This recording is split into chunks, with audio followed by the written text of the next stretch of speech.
Hati-hati kepada para pemarah. Ahli sholat besar marahnya harus tahu tuh sedang sepak bola setan. Maka kalau di rumah kita ada pemarah, jangan diladeni, jangan sakit hati, tapi tolong supaya berhenti marahnya. Kasihan dia sedang digelang tuh oleh setan. Apa yang dibisikkan bakal keluar dari mulutnya. Monyet, monyet kalian, kurang ajar, kurang ajar.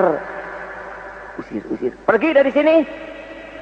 Kamu gak berguna sama sekali. Kamu gak ada gunanya di rumah ini. Keluar, keluar sekarang juga. Sekarang juga. Tentu saja mungkin tidak terdengar oleh indera telinga ya.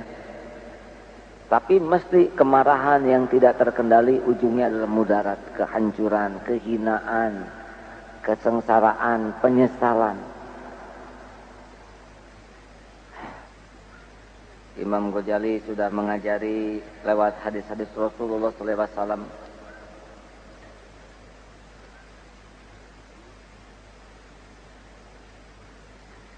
Jadi ketika ditanya, ya Rasul, amal apa nih yang paling disukai Allah? Sedikit tapi bisa menyampaikan ke surga. La taghdab, jangan marah. Begitu banyak, sampai berkali-kali Rasulullah jangan marah, jangan marah. Sebab kalau kita udah marah, bobot, masuk setan. Mata kesetanan, menyorot tajam, jauh dari rupawan. Tangan mengepal, tiba-tiba adrenalin meningkat, banting gelas, kurang ajar. Kata-kata, tendangan, keji. Kekejian itu. Orang lihat pada waktu ada yang berkelahi sampai maaf ya,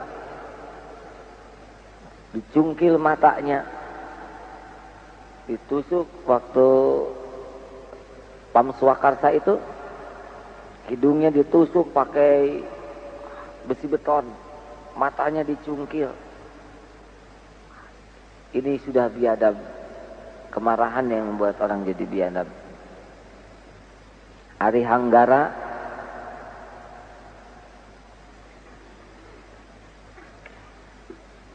Hanggara terbunuh di tangan ayah kandungnya sendiri ya. Kemarahan. Para pendengar yang budiman, hadirin, berikut ini ada beberapa teknik supaya kita bisa terkendali. Kita sudah tahu persis lah kerusakan kita waktu marah ya. Ada pemarah yang hadir di tempat ini? Pernah lihat pemarah? Pernah mendengar pemarah beraksi? Pernah, karena dirinya sendiri. Udah. Pada saat saya mengatakan ini, saya jadi ingat ketika saya marah. Duh, mudah-mudahan seusai mengkaji ini sadar bahwa marah itu tidak menunjukkan kemuliaan. Karena kadang-kadang ada orang yang merasa kemarahan itu adalah tanda kejantanan. Kalau wanita, kebetinaan mungkin. Rasanya marah itulah sikap yang paling benar untuk menunjukkan wibawa dan kehormatan diri. Kalau tidak marah sepertinya pecundang. Ternyata tidak. Rasulullah SAW benar marah juga.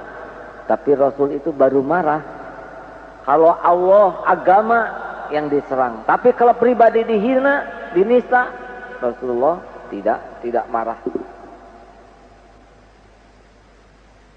Sepengetahuan saya begitu. Oleh karena itu, ini adalah beberapa kiat untuk menahan marah supaya setan tidak masuk. Ya, ini beberapa yang bisa dicoba ini. Ini resepnya dari Imam Ghazali. Yang pertama, memang sebetulnya ini berpikir itu susah lagi marah tuh ya. Jadi usahakanlah sebelum marah berpikir dulu. Ada beberapa teknik. Memang kalau orang sudah marah, sebetulnya jangan bunyi, tahan. Tersinggung, tahan. Bergeraklah. Ada ulama yang menganjurkan lihat langit.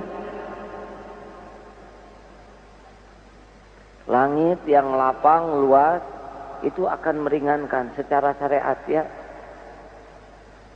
Basuh air wudu, itu air wudu dan niat wudu dengan ikhlas, insya Allah akan meredakan. Ada lagi yang menganjurkan sujud. Ketika kening menyentuh tanah, sama dengan telapak kaki kita, itu pun meredakan. Ya, sujud dalam sholat itu jelas lebih utama. Tapi yang paling penting jangan langsung bunyi. Dek, pindah. Robah posisi, berdiri, duduk, berbaring, cari tempat wudhu, lihat yang lapang, pindah. Setiap kita dekat dengan objek kemarahan kita, kumat setan di sana. Yang kedua, ini berpikir. Kalau mau tafakur, sudah pindah. Kita tersinggung, kita enggak enak, kita mangkel, kita dongkol. Keutamaan marah, ingat keutamaan menahan marah. Keutamaan menahan marah, Allah sangat mencintai para ulama, menjadi mulia, wajah tetap terjaga, terhormat. Orang yang berhasil menahan marah hanya orang-orang yang pilihan. Jadi merenungkan keutamaan, kita disakiti, ini kesempatan kita bisa menahan marah. Kalau nggak ada yang nyakitin, kapan kita bisa menahan marah? Orang yang menahan marah lebih dekat kepada apa yang dicontohkan Rasul. Orang yang menahan marah benar-benar akan terangkat derajatnya. Ini kesempatan. Orang bisa menyakiti, kita bisa memaafkan. Orang bisa menyinggung perasaan, kita bisa memaafkan. Ingat keutamaan. Senang gak lihat orang yang berhasil menahan marah? Saya ada sebuah kesan, terlepas dari benar atau tidak, pada waktu Pak Rudini dicaci maki di sebuah universitas dulu, zaman beliau masih Mendagri. Ketika dicaci, dihina, beliau tetap saja tenang begitu. Ternyata itu pengaruhnya luar biasa. Orang-orang jadi terkesima. Padahal demikianlah para sahabat, cucu Rasul, para ulama yang budiman tenang. Kemantapan pribadinya itu justru menambah pesona. Kalau perkara marah sih mudah. Perkara orang yang menahan marah itu perkara orang-orang pilihan. Yang kedua, yang hendaknya direnungkan adalah mulai memikirkan, kalau saya marah, saya tidak ragu-ragu untuk menjolimi orang lain. Saya merasa berkuasa atas orang lain. Padahal Allah kuasa sekali atas diri saya. Sekarang saya akan menyakiti hamba Allah. Apakah siap kita ditanggung kalau kita dibalas oleh Allah Subhanahu wa Ta'ala? Saudara sekalian, kita murka kepada seseorang, kita murka kepada anak kita, padahal anak kita adalah titipan Allah. Siap kita nanggung kemurkaan Allah?